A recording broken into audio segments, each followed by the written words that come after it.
Hey folks, your Absolute Packer podcast initiating in 5, 4, 3, 2, 1.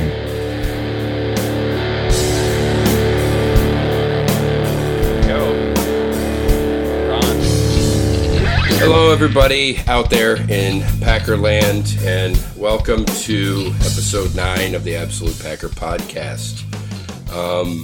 It's a counseling session. Yeah, not a whole lot going on. There's just a dearth of topics to discuss when it comes to football, when it comes to outside league stuff. I think this is going to be maybe a 5-minute podcast.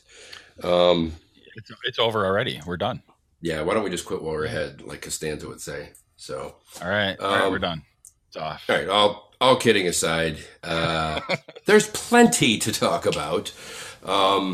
It's a crazy news cycle, man. It's like every 2 minutes something is coming out, whether it's the league, whether it's the Packers, whether it's this, whether it's that. So we picked a hell of a year to do this podcast. There's never a shortage on topics. I don't know if we said that last week. I think we kind of touched on it, but I certainly did say that over the last week. I'm like, why didn't we do this last year?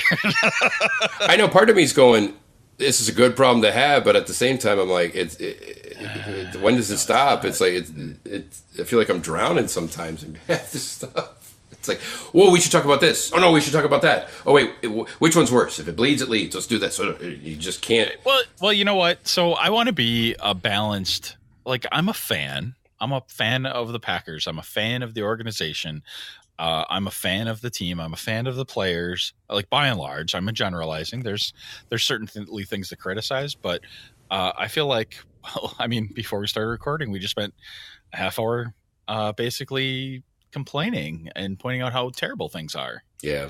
And I don't want that to be what this is. No. So I think we got to try to point out the good things where there are any. We should do like trust exercises or something. I don't know. This is great. There's some good, but there's a lot of bad. But yeah, I hear you. What's funny is I was actually talking to my dad the other day, and he calls me Negative Nelly or Negative Nancy and all the Packer stuff because What does he say right now? What is he saying right now? What's the positive? Not a whole lot, actually. He said, we were texting back and forth during the game, and I was like saying this, that, or the other, and he just out of nowhere texted me, and he's the most positive person I know. He's always looking on the bright side of things. He's always got a great attitude about everything in all walks of life, business, family, whatever. And he just simply says, we fucking stink. Yeah, right. And I said, if the Packers have lost you, then that's a Rubicon that I don't know. So that's kind of my test. If you've totally pushed him over the edge, that's something. You know what? I'm right there with him. Like, I feel like I want to bleed green and gold, and like losing the division will kill me to my core. Like that, those are the worst seasons. Yeah. Even when I don't remember when it hasn't at least been close, but it's not going to be. I don't think it'll be close. I really don't know. I don't know either because we have the worst division in football. Yeah. I'll say this, real quick. I really don't think Detroit really beat the Packers that bad, all things considered. Like you mean it could have been worse? I think it definitely could have been worse. I think that there were some big mistakes that could have happened with Rodgers on the field. I think there were some big mistakes that happened that made it as far apart as it was. Oh, okay. So you're saying if Rodgers played, it's possible Detroit would have still won? But it obviously would have been a lot closer. But but I don't think I don't think they would have won, but I think that some of the big mistakes would have happened anyway. Mm-hmm. Oh yeah, I agree. The defense would have been the same defense, right? Yeah, and the special teams would have been the same special teams. They're on like their 8th long snap or whatever, and they screwed up the first field goal. Embarrassing, Right. So 2 of the 3 units are junk right now. And injuries, you really can't use as an excuse because, they have some injuries, but they only have one season ender on defense, and that's, a sub-package player, Quentin Rollins. Other than that, they got all their starters, and everybody's banged up. Every team in the league has some injuries and banged up. So, again, that's the league. That's football. So it's, why don't we pop into just the X's and O's? And to your point, I am going to try and throw in some positive things here and there. Where I was kind of going with talking about with my banter with my dad is, he asked about the podcast. He says, is your podcast as negative as you're always talking to me about? Because I don't know how everybody is going to stand it. And I said, you know what? I said, yes, it is, Dad. Yes, it is. I said, actually, no. I said, I try to, purposefully not be quite as negative and throw in some positives. And that keeps me a little bit more on track. Because if I didn't have somebody else to bounce these ideas off during this, I could go off the rails. And so it keeps me grounded a little bit. I was kind of hoping that's what you'd say. You'd be like, Dad, that's what the other guy's for. Yeah. I know everything. He's just there to say, well, hold on. Yeah, really.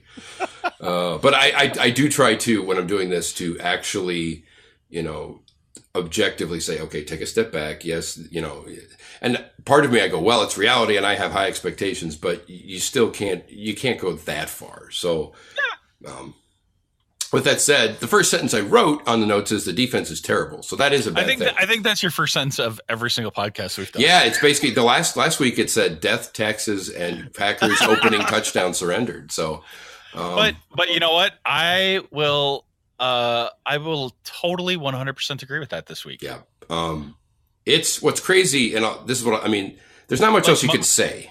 Mike Daniels was not a standout as far as I could tell, no, and he had an incredibly stupid penalty on the opening drive. Yeah, well, and I was going to say Andy had a penalty, and that led to a touchdown. That was on third down when that happened. Third and long. So that was one of the big. There were two plays like that, if I recall. Yeah. Matthews had another one where he went offside, and it would have been fourth down, and they gave him a touchdown on that. So yeah, and those are supposed to be our two superstars. Yeah, right? Am I right? Yeah.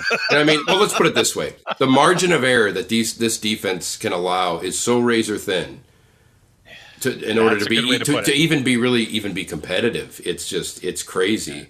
And look, the writing's on the wall. You're seeing tons of even the local beat reporters and even the national media's hopping on board and others saying that Capers, if his seat is scalding hot, I mean the scheme, their players, they damn near look like they checked out. They're resigned to it. I've never seen a team that when you get into third and long on defense, it's a given they're going to pick it up. It's crazy. The stats are stunning. If it's 3rd and 2, I'm like, they might stop that, the Packers. Yeah. If it's 3rd and 12, I'm like, fucking forget it. They're going to give that up. Yep. I don't know what else to say. It's like bizarro land, but it is. No, and you know what? And you're talking about like an emotional reaction to that. Mm-hmm. I have the same one. I have the exact same thing. Yeah. How crazy is that? And they're not. I mean, I don't know and the other team doesn't have Aaron Rodgers. Yeah, I mean Stafford's a hell of a lot better than Hundley, but he sure. Yeah. Okay. All right. Yeah. So on to Hundley. Yeah, and Hundley's kind of an enigma. I think he's got talent. I mean, he was drafted in the 5th round, so it's not like he's a first-round talent.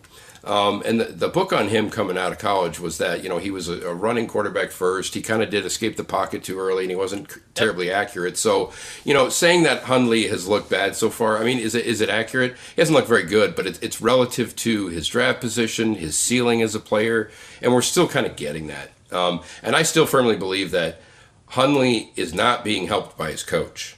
They're not allowing him to throw passes basically anywhere. Some of the stats, I mean, his longest pass that he threw was like, that he completed may have been, I mean, it was that one to Cobb that actually broke for a good gain. But for the most part, if you see, he'll drop out and he's throwing 3 or 4 yard passes in terms of total travel, and that pass is being completed behind the line of scrimmage. So it's just, he is set up, and McCarthy, they're just doing him nothing to give him any easy yards. They're not allowing him to throw deep. He did throw one deep to Adams that Adams fucking dropped. It was a beautiful ball. It was an Aaron Rodgers-like ball, and Adams threw one arm up and it bounced off his forearm. I mean, that was so painful. And had he caught that might have been a touchdown. He might have had it in stride and he might have gone. So that was a nice throw. But you got to have more than one of those. Agreed. There was another angle they had where Oh man, and it would have been a touchdown. It was so he drops back, and in about 2 seconds, if you look on, it's a screenshot from the back. I wish I had. It's hard to talk about on just audio, but somebody did a freeze frame where he was in the middle of the pocket and he had a chance to step up and throw it. If you look to the left, streaking down the seam was Jordy Nelson without 10 yards. Nobody within 10 yards. He would have had him. It would have been an easy touchdown. Yeah. And if you, so he had a couple if you freeze that frame, if you look at Jordy Nelson's got his hands wide up, he's got no one in 10 yards. He would have walked in the end zone. But if you look at Hundley, he's looking down and he's starting to bolt. So he wasn't even looking up. He was looking at the rush in front of him. Now, he's a 3-year backup. He hasn't played many meaningful snaps. He's still learning. So long story short, I'm still kind of, even though they had 15 days to do all this, it's going to take Hundley some time.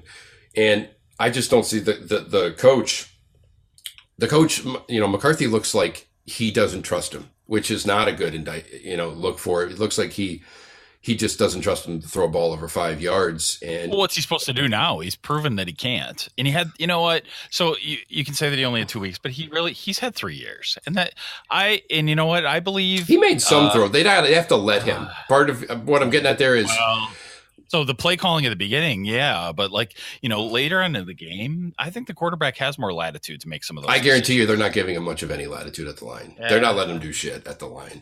And I mean, he's missing some stuff. Don't get me wrong, but it almost looks like he's out there tied with one arm behind his back. He can throw the ball. He's not as accurate as Rodgers, but also remember this. I'm kind of tying up to this. I don't think anybody. So Rodgers sat 3 years behind Favre, right?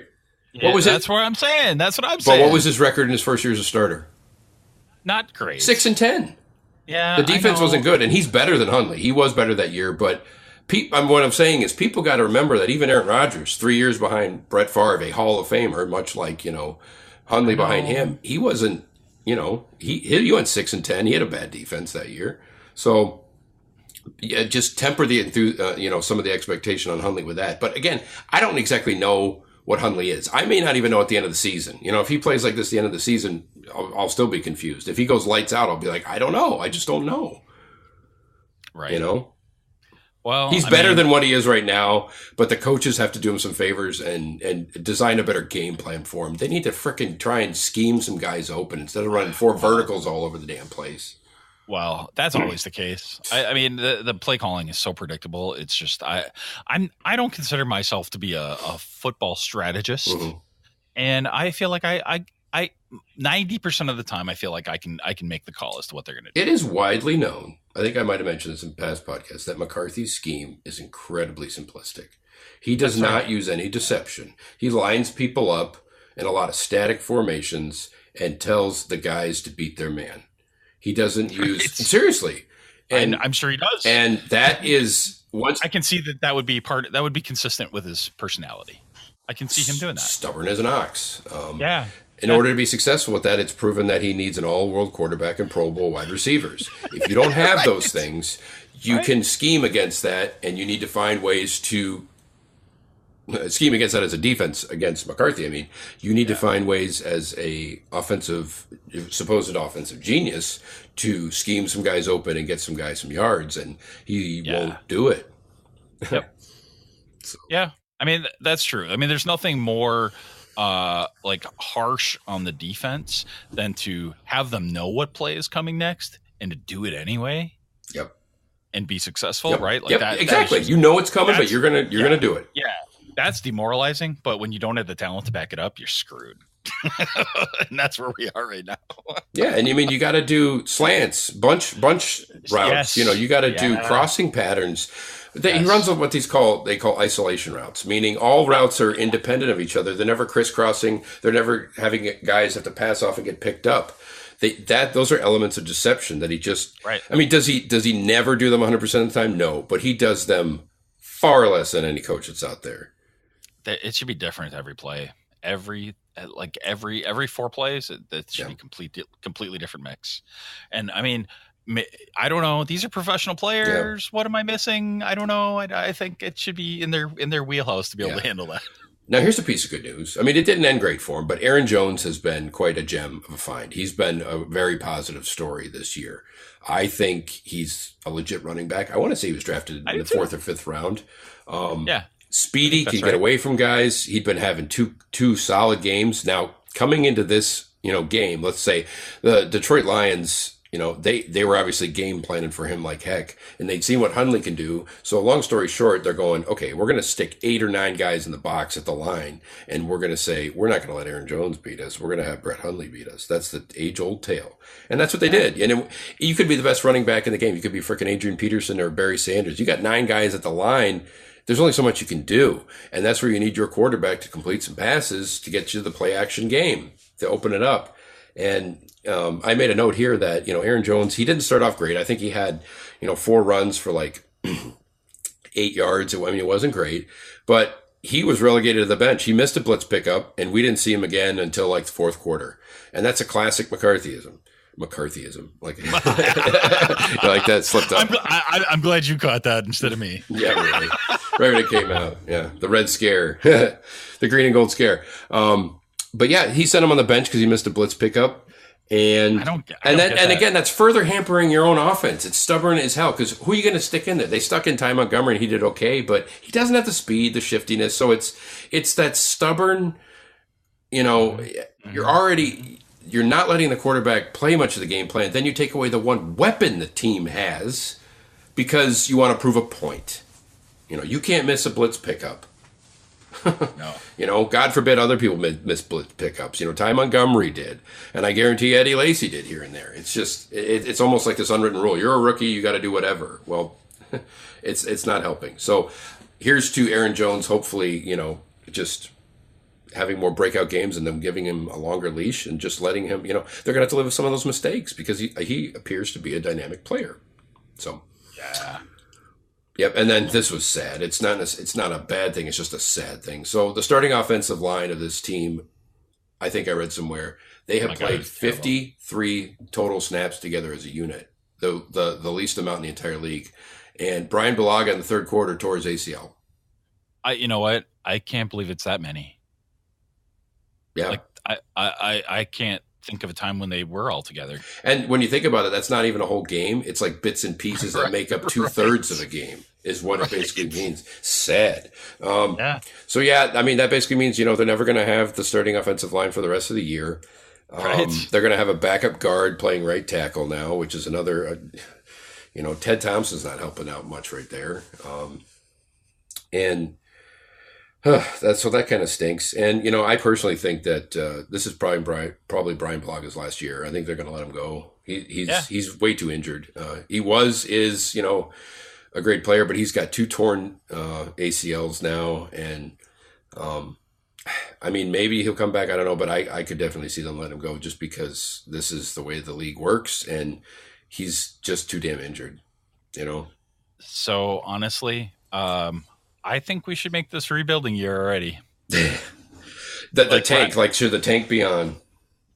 Yeah, I mean, so I think we got to get rid of guys like him. I think we got to get rid of Bulaga. I think we got to, really think hard about getting rid of even like Clay Matthews and. That's a good point. Contractually, anybody we can get rid of. Yeah. We have to have a reason to keep them. Otherwise, we should get rid of them. I'll tell you this, and change the culture. Because there's this mediocrity culture that we have going on right now, and that is not going to cut it. Yeah, I mean, 2 players. I agree. Matthews, he needs to go because he's not going to take a pay cut.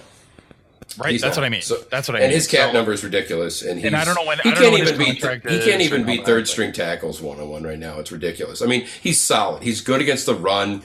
He holds his own over there, though, but they don't pay him fucking $12 million a year or whatever it is to not get a sack in 4 games and to dance around with, the third string tackle. It's ridiculous. Yeah. So Matthews is number 1 is going to be gone. I bet you Cobb is gone because he has a really high number and he's essentially a third string wide receiver. You can't pay a third string wide receiver $10 million a year. Right. Now this is the other thing though. Because you can get 2 guys for half that price. That's true, but you got to have some talent while you got Rodgers still. Yep. We got to remember Rodgers coming back. So I would keep Jordy, and I would keep Rodgers, and I would. I think Richard Rodgers or Aaron Rodgers. I think I would probably keep both of them. Richard Rodgers. Look, Richard Rodgers, good hands, slower than shit. He is the slowest tight end in the league. If you want, the Packers don't need a blocking tight end. They desperately need a field a receiving- stretcher, and they yeah. have nothing. you're Richard Rodgers is cement shoes. That's true. He's got good hands. He is incredibly slow. And I love the guy, you know. So okay. I mean, he was like a borderline guy to me. Yeah. I don't know. There's nobody that we. But here's another guy who I'm telling you right now that's already showing up. Nick Perry. That contract was a mistake. He Right. played his ass off in a prove-it year. The Packers got caught with their pants down, and it was a panicky signing. And get this stat: Clay Matthews and Nick Perry combined have less sacks than Julius Peppers, who they just let walk for nothing. That is bad. And Nick Perry, I mean, he's hurt again. He's got the little club thing, but he's not even playing close to what he was last year when he played pretty darn well. They're paying that guy like a top 5 inside linebacker, and he's playing like he's the top 20, maybe. That's a problem. And he's in the first year of a large deal. Problem. I mean, your two top outside linebackers are Jags. Just a guy. You know, so I don't know how those big contracts are consistent with this draft and develop mentality necessarily. Like once they hit that point, I don't know. I'd almost let him go. Here's the thing: what Ted likes to do. And get the draft picks. I hear you, but what Ted will do, and I agree with his philosophy in general, it needs to be done appropriately, but you draft and develop the players that, you know, in general that you do, and then you reward the players that you draft and develop with a big second contract. The problem with the Nick Perry thing was they had nobody behind him that could possibly fill up they decided to move on from Peppers, and they had nobody behind him that could do anything. So Perry had all the leverage, and they overpaid. They straight up overpaid him. Yeah. And that's on Ted. I mean, he re-signed one of his own guys. Yeah. He painted himself in no corner on that. Yeah. That makes sense. I mean, Perry's not terrible, but he's average. And he's being paid like he's a top, 5 or whatever outside linebacker. And I don't think he's ever going to be there. I don't think you can make the claim that anyone on the field right now, with the exception of Jordy Nelson, is an elite player. On either side of the ball? No, I don't think so. I don't think you can. I don't think so. Interesting. David Bakhtiari, he's an all-pro left tackle. But he was injured for half the season, right? But he's still, he's back, and he's playing very, very well. He's a really good, and he was a Pro Bowler last year. Sure, but how much of a difference maker is that? I'd argue he's very big because in this league, the left tackle is so crucial for a right-handed quarterback. In a passing league where you have to have a good pass blocking left tackle. So what I'm saying is, I'm trying to look for others, and he's borderline, but I would pick him. I would pick him. So, I probably would too. I mean, so partly though, your hands are tied because of these contracts. I wouldn't pick Jordy Nelson is where I'm going though too. I knew you were going to say that. So and really, here's you why. don't think so? Jordy's passes. Jordy's 31, 32. He's very savvy, but I could guaranteed, it is the Aaron Rodgers wide receiver leaves for another team syndrome. If Jordy Nelson left, he would vanish. You'd never hear from him again. Aaron Rodgers makes Jordy Nelson. He does. Because Greg Jennings is a better receiver than in his prime than Jordy Nelson was. And remember what happened to Jennings? Yeah, disappeared. Sure. Aaron Rodgers, kind of made those guys. And Jordy, I do feel like Jordy Nelson's a little better than Jennings. I don't. And you the don't reason think so, really? No, I don't. I think he's close, but the reason I don't is people forget. I mean, Greg Jennings is a little bitch too, and he's done some weird things since he's left. But when he came here, he was. I'll never forget when they drafted him in 2006. Brett Favre said he's the most ready to play rookie I've ever seen on any side of the ball. They inserted him immediately as a second-round player, and he was during. I would say there's a 3-year window where he was the best route runner in the league. Now, so he's a little more athletic than Jordy is what I'm saying. Not by much. But but he was a little bit better than Jordy. And again, I'm not trying to disparage Jordy. Jordy's a great savvy player. Right.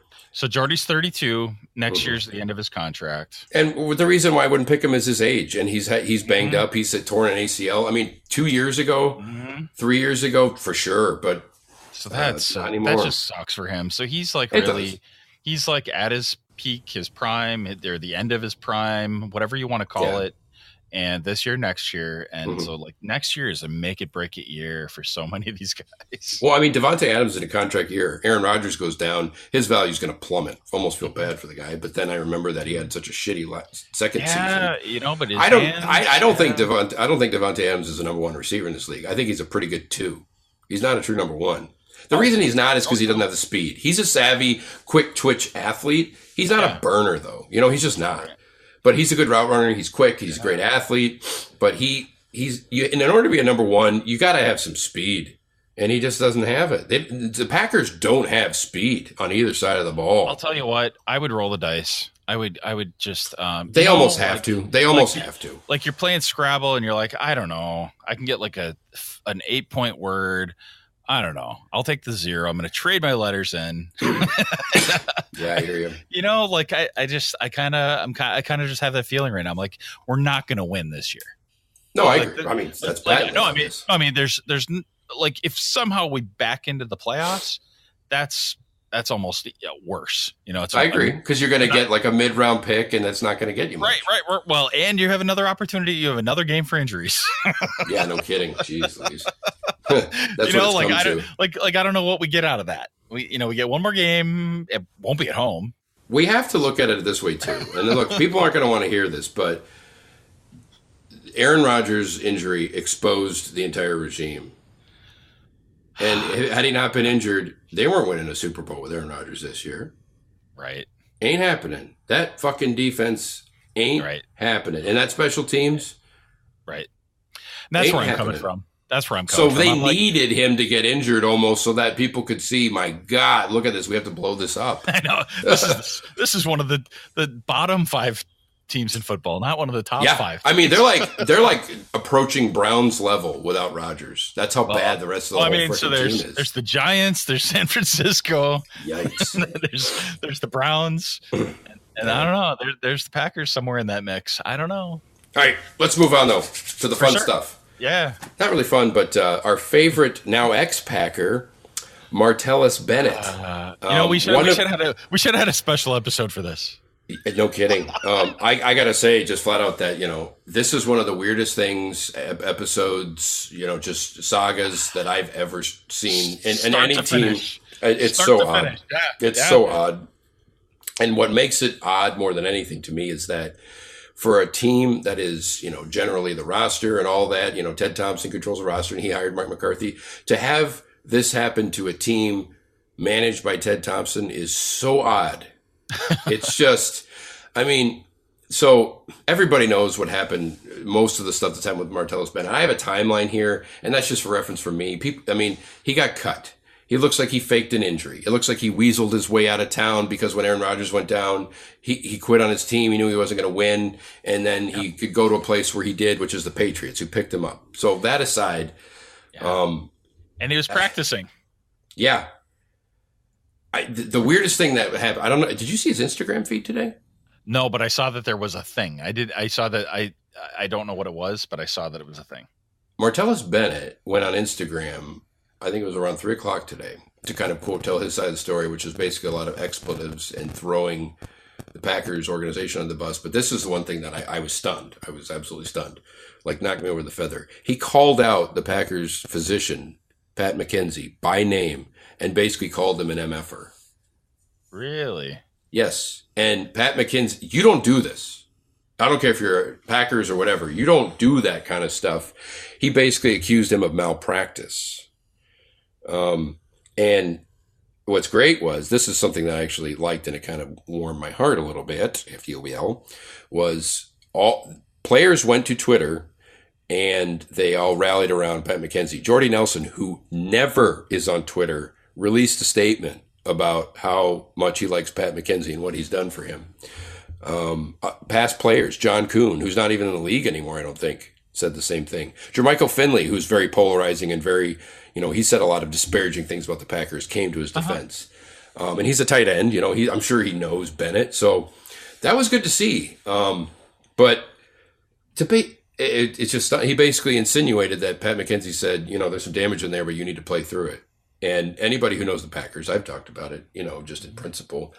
But even others, Andrew Brandt, who's on Twitter, who used to be the Packers capologist for 10 years, said the Packers run the most conservative medical team in the league. Pat McKenzie, if anything, will hold you out an extra game rather than let you play early. So Bennett, to me, is basically a quitter, and he just wanted out when he knew he couldn't do anything, and he knew he could go to New England. And I damn well think there could be collusion here. I think the Patriots might have gotten in his ear. Mm-hmm. And if that's the case, I mean, that's bad. It's bad shit, you know? Right. And everybody keeps going, oh, the Patriots, the Patriots, the Patriots. And here's my thing about the Patriots. While we're sitting here pissing and moaning about the Patriots are busy winning fucking Super Bowls. So you might sit here and say, are they unethical? Are they borderline doing this? Do they get caught doing that? Yeah. Sure. But guess what? This is show business. It ain't show friends. Right. And I'm like, anybody else could have put in a claim on Bennett. They didn't. The Patriots did. Right. So while we're sitting here pissing and moaning, they stole your lunch money. Again, That's how the Patriots do this kind of stuff. We're all sitting here sighing and going, oh, of course, and blah, blah, blah, and they're cheaters. And they're going to be holding a fucking trophy above their heads, Right. Again, with probably the help of Bennett. And so that's where I go, Right. So he's saying he wants this to kind of be his last year anyway. He said that because he was just being a little punk. But I could see it. He might not have it all in him anymore. I mean, look, they're saying he got cut and he practiced today with the Patriots. He got cleared on the medical end with the Patriots. I know. Which is, there's some weird kind of chicanery going on here. Yep. So, but again, I sit back and I go, the strangest thing about this whole thing is the fact that a Ted Thompson-led team who never signs as free agent, and then he's brought into the biggest soap opera since fucking Dallas was on the air. I mean, it's just, I could just see Ted in his office going, Did you see Marty was making fun of Pat McKenzie? Okay, I might be not the world's biggest Instagram expert. All right. But I think he deleted that. Well, there's something called screen cap, buddy. They got it all over Twitter. No, but like his last post was November 2nd on Instagram. And I saw that it was Instagram too, so that wasn't just you. No, it was all over Twitter. So I don't know what's up with that. I mean, it's not like it's going to be forgotten, but I think he deleted it. Well, when you delete things on the internet, they're deleted forever. Smart guy. Yeah, well, but I mean, so obviously he knew that he went too far, but so I don't know. That's another little wrinkle to the saga. So what I try to look at it from other angles too. It's like Bennett's the centerpiece of this, but I'm like, then I go, what does Rodgers think of all this? I mean, right. And when I'm going there is, it's like, does Rodgers look at the Bennett thing and does he say, fuck you, Bennett, you're a piece of crap, good to get you out of here, or does he kind of go, how did we get to this? Where's his head at? I don't know. Well, and it could be both of those things. Yeah. It's just, I mean, my gut says that he thinks Bennett is a pile of crap because Rodgers is the ultimate competitor, Sure. Even though he's making a ton of money, don't get me wrong, but I mean, he wants to win. But yeah, he wants to win. He knows legacies and all that, and he knows Bennett wasn't catching anything, wasn't helping him win. Nope. Actually, I told somebody, this is funny. I said, I'm going to make a GIF of this because I'm, I don't know, because I'm a cynical bastard, I guess. But an animated GIF of the play where Rodgers gets hurt. Remember who he threw it to? Really? He threw it to Martellus Bennett. It would have been a first down. Bennett dropped it. If I get a GIF of Aaron Rodgers rolling, throwing the ball to Bennett, dropping, and then writhing around on the ground on his shoulder, that is the season in a nutshell. That is the season in a 5-second GIF. Yeah. I don't know. I really had the best of hopes for him because... Oh, I did too. I thought it was an upgrade. But there's word coming out now that when he first came in, he was loafing it and nonchalant at practice and blah, blah, blah, blah, blah. And even a lot of the beat writers are saying, look, we knew he couldn't run when he came in, but we were hoping he could find a way to, they could scheme him open, or that ain't going to happen with McCarthy though. Wow. But he's an outstanding blocking tight end, and he did block well. We don't have much for that, but they need a freaking passing tight end. And when I was reading stuff like that, like he was disinterested in practice, he was just, yeah. But again, part of it's like shame, fool me once, shame on me, fool me twice kind of thing. The Packers are like a seventh team, and in some way they knew that what they were getting into, but the guy didn't even make it half a freaking season. That's just, ooh, boy. Yeah. But let's be clear on this. Bennett is the bitch. The Packers were smart to get him out of here. Yep. No, so I agree. I mean, now is the time. I mean, if we can clear house on anybody, we should. Yeah, and they're going to go after his money. They released him with that crazy, what was the designation? He hid an injury designation. Yeah, which is code for breach of contract. We want all our money back. Yeah, we want a few million. Conduct unbecoming. They're gonna go after everything. They're going to have to signing bonus because there's dead money in there that they might have to carry over. Yeah, against the cap and all that. Right. Yeah. Okay. Yep. On that note, I made a bullet here specific to this. You're highlighting it as we speak. So McCarthy gets up there, and I'm listening to his press conference yesterday and today, streaming, and I stopped and I said, "Why is McCarthy talking about this personnel and doing all this?" And then it kind of occurred to me again that from after the draft is over until the combine the next year, Ted Thompson disappears. You never hear a word, never have a press conference, never have nothing. And he basically, Mike McCarthy's his little lackey that he throws out there to talk about all the roster moves and fall on the sword for all these things. And it's just, why does Ted do it? Because he can. That's why he does it. Because what's Mark Murphy going to do? Force him out there? I don't think so. I don't think so. So I've often said that Ted, to me, is a scout. He's a glorified scout masquerading as a GM. He doesn't manage the roster. He scouts players and drafts them and walks away because he doesn't manage the roster during the season. He doesn't do trades. He doesn't pick up the guys off the waiver wire. He doesn't do any of that. He doesn't do press conferences. He doesn't do any of that. He basically scouts, and that's what he does. And why does he do it? Because he can. And, not a good look. It's just not a good look. So I think that's good if we don't fall into these quagmires. Like I just feel like, where are these good players that we drafted and developed? That's the interesting. You always say, is it the players or the coach, right? I mean, I think the truth is always somewhere in between. I think Ted hasn't drafted as good lately, but I am also saying that I don't think the coaches have developed these players very well. And here's a couple cases in point. Ted Thompson drafted Casey Hayward.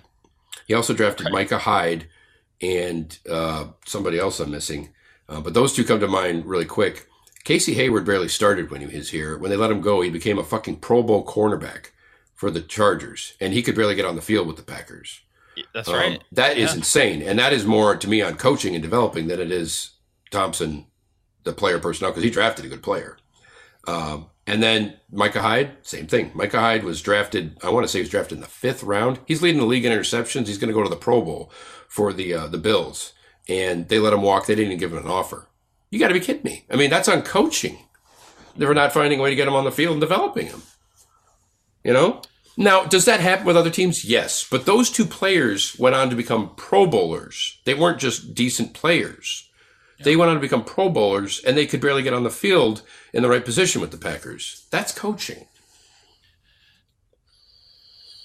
So the truth is somewhere in between. I think he hasn't drafted as well, and I think the coaches. I mean, give me the last defensive player that Dom Capers developed.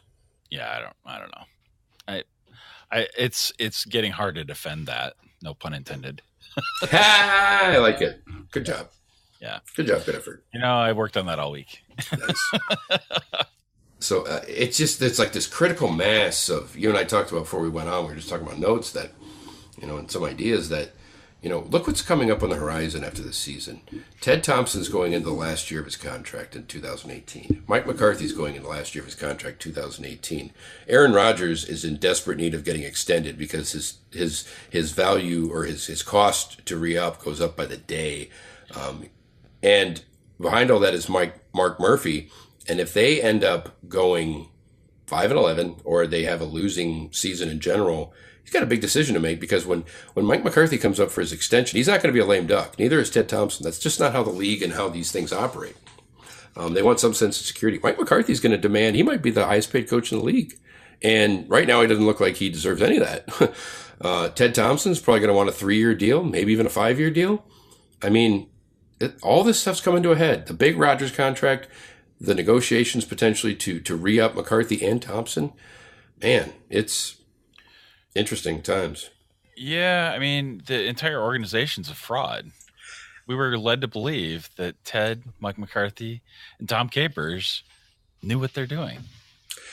I don't know if they're fraud. And here's why I say that too. When I say that the truth is somewhere in between, I mean, let's put it this way. So, Ted buys the groceries and, Mike and Dom prepare the meals is the analogy, right? No. Can somebody shove Dom Capers in his car trunk, please? Yeah, that was a JS comment. That's good. But what I'm getting at is, if you're a draft and develop team, that also means you're constantly a young team and you're forced to put young players out there. So, is it harder to develop those players because you don't have a whole lot of veterans? I think there's something to that. So you can't put too much on coaching, right? Yeah. But you got to, I mean, so if the draft and develop philosophy works, you are keeping your best, right? You would think. Now again, those are your veterans. The Casey Hayward scenario I said, along with Micah Hyde. I mean, those are more glaring to me because of the fact that they left in the Pro Bowl players. Other teams let players go. You have to play that game when you manage the cap, right? No doubt. But you cannot let guys go and then become Pro Bowl players. That when they're still an ascending player that young. That's a bad look. And when you look at the secondary of this team, it's a fucking disaster. And meanwhile, you got 2 guys out there in the Pro Bowl. Yeah. So I don't know. I would clean house. I mean, I personally, I've said, I think it is time. And it is because continuity and complacency are strangling this team. Complacency is huge. So, when you have this culture of mediocrity and we lost the only thing holding together anything resembling. Rodgers was what I saw somebody call, he was the ultimate deodorant for this team. Yeah. And when you pull him off, everything stinks. Yeah. And I mean, that's a very visual metaphor, but true. And if this happens in a business, you clean house. I mean, this is what everybody would tell a business. This is what they told Yahoo. Like you got to clean house. You got to get rid of the things that aren't working, and you keep the couple things that are, and you put your wood behind fewer arrows, and you rework the thing from the ground up. Do you have confidence Mark Murphy will do that? I don't either. I think the only thing that's going to happen is Dom Capers will be fired at the end of the season, I think. But I think that's really the only thing that's going to happen. I mean, that'll be good. That'll be a step, but it's not enough. No. Because you think Mike McCarthy's going to start changing his offensive scheme? Hell no. Right. To get more guys open and to scheme players and to do that. I don't know. It's interesting times. 2018 is going to be. You think this season's interesting? Just wait for that. This offseason is going to be crazy. Yeah, and I think it'll be brutal. I think people are going to be very critical, maybe including us. I don't know. It's going to be very interesting. Yeah. So you got anything else to add on the JS comments? I threw my 2 in. I don't think I do. The car wreck one was really well done. Believe with the lie. What capitalized was good. That's almost like Where's Waldo? Find the little thing. This one's more X's and O's thing, but Jesus. Start Lance Kendricks and put Jeff Janis in at tight end sometimes. He is fast and would make it hard for linebackers to cover him. Like Jeff Janis is a tight end. Love it. Wow. Yeah. Ugh. Jeff Janis, the people's champ. The guy isn't doing anything. They used to have him doing kickoffs now. He's not doing anything. Right. He's not even on the team, basically, which he might be one of the fastest players on the team. And the fact that guy that fast can't even get out there is here would be DEFCON 5 nuclear war in Green Bay. Jeff Janis leaves and becomes a great player somewhere else. Oh my gosh. Because he's got speed. He runs like a 4.4 and they need speed, but apparently he can't even, count to 10 or something. Okay, so any other JS comments? Let me think. Okay, this one he has the term balderdash. Forget Kaepernick. Balderdash. Matt Flynn might be an option. The cost of a phone call is very little. However, Brett Favre would be the second coming, literally. Don't ever sell that Iron Man short. He would try, and Packers fans as well as NFL fans would. Unreal. That's only a river in Egypt, baby. If that doesn't sound like a drunk tweet, I don't know what does. The cost of a phone call is very little. Like the guy's on a rotary phone. I know. Packers should be able to get a lot for Rodgers in a trade. Good. Yeah, I saw a few of those. Trade Rodgers for a bunch of draft picks and begin rebuilding the team, which is basically what I'm saying. But I'm saying, if we're going to get rid of some players, how about if we start with some really easier picks? Wait, this one's good. Wait. Okay, they took a screenshot of something because apparently they didn't get the 280 characters. The stadium was sold out, but I gave my tickets away. I'll never feel the same about the Packers after the disrespect shown for our flag. I barely watch the Packers anymore, but when I do, our pass defense is terrible. Why are opposing receivers wide open and ours tightly covered? Why doesn't the secondary coach ever evaluate it by the...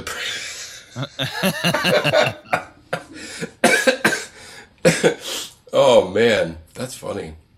Yeah. Okay. That's all I got. All right. Jerry Jones is threatening to sue the league. What is going on? Everything's falling apart. I'd almost forgotten about that. I don't know all the details on that, but apparently what the contract extension that they have in line for Goodell was going to be kind of like one of these guaranteed type things. Like he was going to get all this guaranteed money. And Jerry Jones was like, wait a minute, I want it to be more incentive based, kind of like a real player's contract. And he's threatening to sue the league. This is what it's come to, man. Well, I mean, I think that's healthy. Threatening to sue isn't healthy. I think maybe vetting it out a different ways. Well, but I mean but they become this. So you're right. So what does it? It looks bad because it comes from a freaking owner. Right. A money-grubbing guy that nobody likes. I think that they should vet out maybe a better commissioner. But also... But who likes Goodell, though? Nobody. So, But he makes the owners a lot of money. So that's all that matters. He's a stooge for the owners. That's what he is. You know what? So I think they pissed him off for a while, and they made a lot of money, and now things are kind of at... Your words, actually, are crossroads. But I think more than ever... over the ratings, because the NFL more than Major League Baseball, for instance, they really don't have like a concrete digital strategy. Like they don't. You're right. And so I would say know what they're doing for the next. Yeah, they keep saying ratings. I mean, what percentage of it is straight up cord cutting? A ton. Yeah. And they think it's all about people turning off the games because of the fucking flag protests, which maybe there are some. And maybe there's more. I'm not trying to discount that totally, but they're basically saying that's the only worry. But people don't have cable. You know what? Some people might have used that as their reason to get rid of cable. They're like, I really only kept cable around. I'm in little Green Bay. I'm in little Green Bay, but I have talked to, I think, 4 different people. 2 were friends and 2 were acquaintances, or 2 were acquaintances and 2 were just people that I met that were strangers that I talked about something else or whatever. And all of them did say I stopped watching because of the stupid anthem protests. Yeah. And part of me wanted to go. Okay, well, but you know what? You can be on either side of that and want to not be part of it. Yeah. Because you're like, I like just the negativity of the whole thing. Yeah, I hear you. I mean, the whole, I just want to see football. I don't want to see I get it. And honestly, cable kept getting more expensive for the longest time. And I haven't had cable in, 15 years, maybe longer. Yeah. And I would ask people, I'm like, so why do you have it? Because it's a lot of like reruns with ads on. Like that's what cable's full of. And they'd say, well, ESPN sports. And I'm like, you watch that much sports? Yeah. I hear you. No, you make a good point though, that the NFL really doesn't have much of a strategy for digital. You know what, the other thing that well, they got greedy. They had that NFL Network. The product on the field is also very crappy this year. You look at like the amount of, there's a lot of big time injuries too, but look at the horrible quarterback play. Horrific in this league. A lot of mediocre teams, And then you put that on top of that. Thursday night football has to go. Yeah. And I'm talking, that is more so from a player safety perspective, in my opinion. You got these guys. That's the bigger overwhelming reason. 3 days the rest. Yes. Yeah. I mean, did you see? I mean, Richard Sherman is out for the year. He tore his Achilles last night. I saw that. And I mean, they for a team that's always, or a league that's always saying player safety, that's such a money grab. It's crap. It's got to go. And every Thursday night game basically sucks because these guys aren't even healed up. Mm-hmm. You know? And what do they really gain out of that? Like, I mean, money. It's money. Money. But it's just it's the same number of games. Yeah, I don't know. How much money is that? I mean, it must be a lot, but I sure don't. Any chance to make money? I mean, you know, they weren't making any for me. I'll tell you that. I know. I'm not getting any checks in the mail, baby. I never watched any Thursday night football games that the Packers weren't in, and if the Packers were in, it was on local TV. Yeah, yep, exactly. And I'm sure there was money changing hands, but like I don't see how it was generating more money. So this seems like not a winning strategy for them, is what I'm saying. So I don't know. It seems like, and then with the injuries on top, it's a fail. It's a fail. So so we started on a downer and we ended on a downer. Yep. I saved a lot of money by switching to Geico, though. So anything about the Bears game? Or you just want to call it a day? Oh, well, let's see. The Bears are favored over the Packers by 5, I think, which is the first time the Bears have been favored against the Packers in like 9 years. Yeah. And I'm not picking the Packers to win this game. Like I said, I'm not going to pick them to win. You know, the defense is the defense. So, you know, I won't pick the Packers to win until the offense shows me that they can put up at least 20 points a game. Consistently, you know, and now they look like they can put up 10 points a game. That's their ceiling, 10 points a game. Yep. So you're right. They got to be able to score 20 points. And you know what's interesting? Other teams use special teams as an advantage and as actually another means to win the game. The Packers, Mike McCarthy treats the special teams like, it don't matter. Our kickoff game is non-existent. We have no kickoff return threat. We have no punt return threat, and we have a field goal unit that's basically, you know, it's like a dam that's about to break. Yeah, you could use special teams as an asset, and we never have under McCarthy. So kickoff returns, I don't think so. Punt returns, possibly. I think every time you get a kickoff return, 9 times out of 10, you should probably be taking a knee. If you're in the end zone, take a knee. If you're at or around the 20, take a knee. You know, there's this little window where either something happened downfield so that you have some space and you feel like you can pick up some yards. But I feel like the risk of injury reward ratio, I think it's just too high. I actually think I'm mostly okay with that. And I think most other teams are probably not as far removed from that as you think.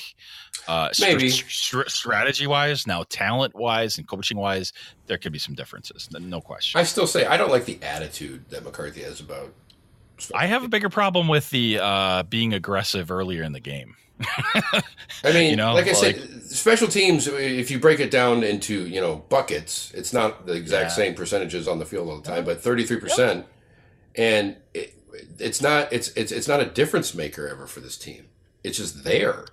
You know, true. If your defense is always going to be shit, then maybe you should put something into the special teams to give you some kind of an advantage. Anytime I go into a game, do I ever look at special teams and go, "Oh, we got them on special teams"? No. Yep, you're right. Yeah, and I just don't like that philosophy and that, to your point about accepting mediocrity, you know? Yeah. I mean, Ron Zook, their coach, it's like, he does nothing for me. That was dumb. Nope. No doubt. Yeah, no advantages. Rebuilding year. Fire them all. Clean house. See you next week. Yeah. Next week, yeah. Really.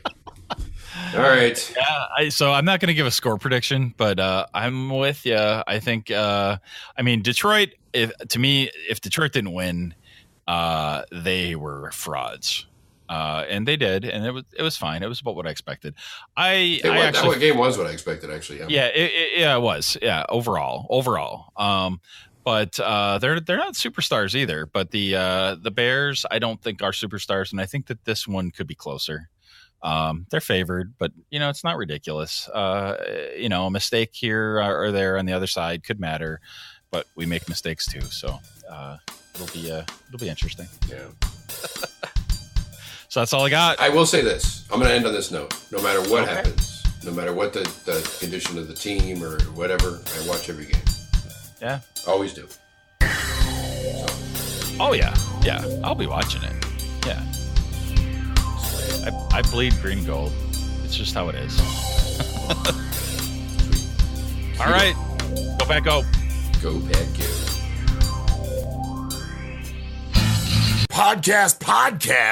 Chair. I know, right?